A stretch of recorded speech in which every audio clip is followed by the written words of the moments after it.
చేస్తారు కదా సార్ ఒక డాన్స్, ఏమో సౌందర్య గారితోని కూడా మీరు డాన్స్ చేశారు. మేము కలలు కలలేదు అంటున్నా, వచ్చింది చేసినాం, ఎలా చేసినే అయినాయి. ఎందుకంటే ప్రేక్షక దేవుళ్ళు నా దేవుడు ఎన్టీ రామారావు గారు. సమాజం ప్రజలే దేవుళ్ళు, సమాజమే దేవాలయం అన్నాడు.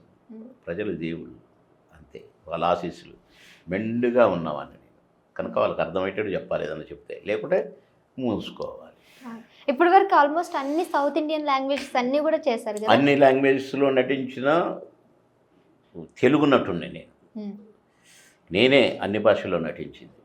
తెలుగు, తమిళ్, కన్నడ, అన్ని, అన్ని ఇంకా హిందీ అన్ని.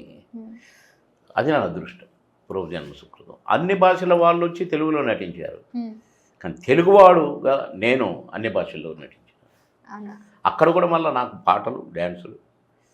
అక్కడ కూడా నాది కాదు, భగవంతుడిది. భగవంతుడు. అంటే ఇప్పటికీ కూడా ఆ పాటలు అవన్నీ మీరు చూసుకున్నప్పుడు ఎట్లా అనిపిస్తుంది సార్? నేను చేయలేదు, ఇది మాయ అనుకుంటా. అంతేనా? అంతే కదా. నాకు డ్యాన్స్ రాదు, నేను డ్యాన్స్ నేర్చుకోలేదు. కానీ ఎంతటి వాళ్ళైనా, ఎంతటి హీరోలైనా, ఎంతటి డ్యాన్సర్లైనా ఒక సాంగ్ 3 రోజులు తీస్తారు. కానీ నాదు 1.5 డే. ఒక సాంగ్ అయితే ఏదది అందరూ అందరే, ఆ సినిమాలో డిస్కో శాంతికి నాకు పాట ఉంటుంది. అంటే కమెడియన్ పాట కాదు సుమా, హీరోలాగానే ఉంటుంది. అందరూ అందరి సినిమా నోట్ చేసుకో, నువ్వు చూడు. జుమ్మంది ప్రేమ టన్ టట సాంగ్, జుమ్మంది ప్రేమ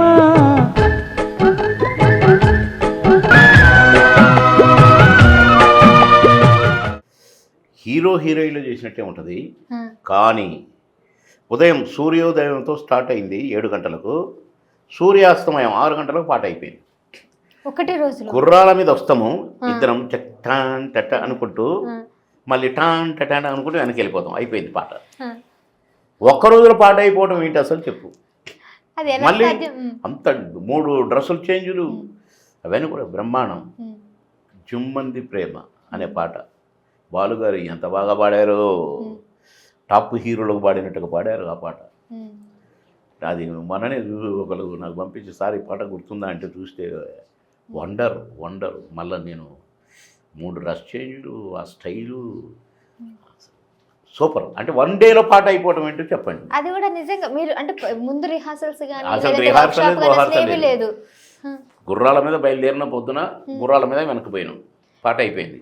అయినా చాలా పాటలు చేస్తారు మీరు, నేను చాలా పాటలు చేశారు, చూశాను. చాలా అసలు ₹1 ఇస్తానా నన్ను నాని అది కూడా నా మీద వారే ఢడక్ ఢంట ఢడక్ మ్యూజిక్ని అదే చంచట కానీ వేస్తుంటే ఇవన్నీ ఈ మధ్య చూసిన అందరు పంపిస్తుంటారు నాకు కొన్ని సాంగ్స్ అట్లా. ఇంకా అది మేము చేయలేదు, దేవుడు చేయించాడు. పూనకం, కళామ తల్లి పూనితేనే చేస్తారు, లేకపోతే అది చేయలేదు. ఆ టైంలో డ్యాన్స్ మీరు అంతా కూడా అంటే ప్రాక్టీస్ చేయకుండానే అసలు. కాకపోతే ఒకటి చేసేవాడిని నేను, సాంగ్ అనేసరికి నేను 2-3 రోజుల ముందు నుంచే కొంచెం లైట్ ఎక్సర్సైజు అలర్ట్ అయ్యేవారు. ఎందుకంటే పప్పు ముద్దలాగా కూర్చొని పరిగెత్తి షూటింగ్లు చేసుకుంటూ ఉండేది.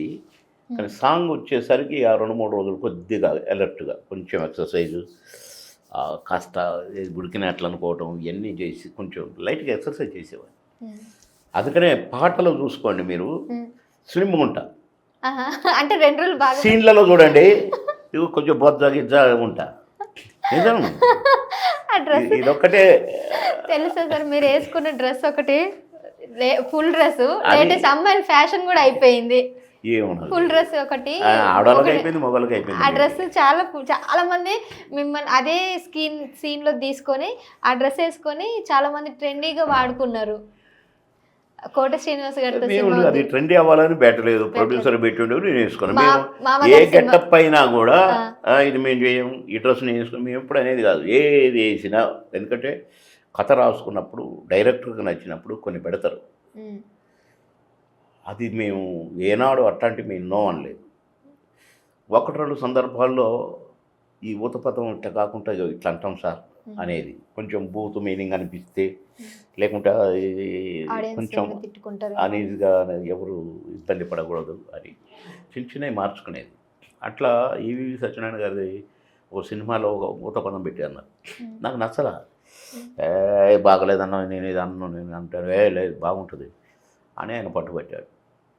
ఆ వైజాగ్ రోడ్ల మీద తిరుగుతున్నా ఏం అర్థం కాక ఏంటి ఎట్లా పెట్టాడు, ఇది బూత్ మాట ఇద్దేమో అని నేను బాధపడుతూ తిరుగుతుంటే ఒక బోర్డు కనిపించింది, ఒక చైనీస్ రెస్టారెంట్.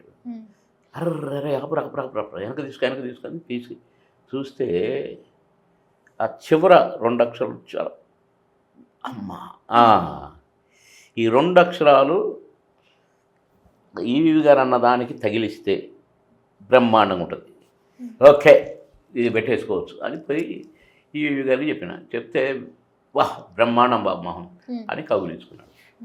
అదే ఆ ఒక్కటి అడక్కులో పుంపుహార్, అసలు అది ఆ డైలాగు పుంపుహార్ అంటే బ్రహ్మాండం బద్దలైంది అని అనే మీనింగ్ ఇంత పెద్ద కత్తి తీసుకొని వచ్చి అని మళ్ళీ దేవునితో మాట్లాడుతాను,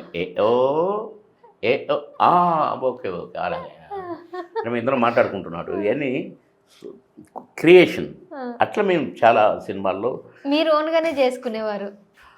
మేము చేసుకునేది, చెప్పేది, ఏమైనా సరి చేస్తే సరి చేసేవాళ్ళు డైరెక్టర్లు, లేకపోతే మీరు చెప్పిందే బాగుంది పెట్టేసేయండి అనేవాళ్ళు, అంతే తప్ప. అంటే మా కాంట్రిబ్యూషన్ ప్రతి క్యారెక్టర్లో మేము దూరేవాళ్ళం, దూరి దాంట్లో ఇమిడిపోయి చేసినాం. అందుకనే న్యాచురల్గా ఉంటాయి మా క్యారెక్టర్స్. అది కూడా మా అదృష్టమే, దేవుడు పూర్వజన్మ సుకృతం.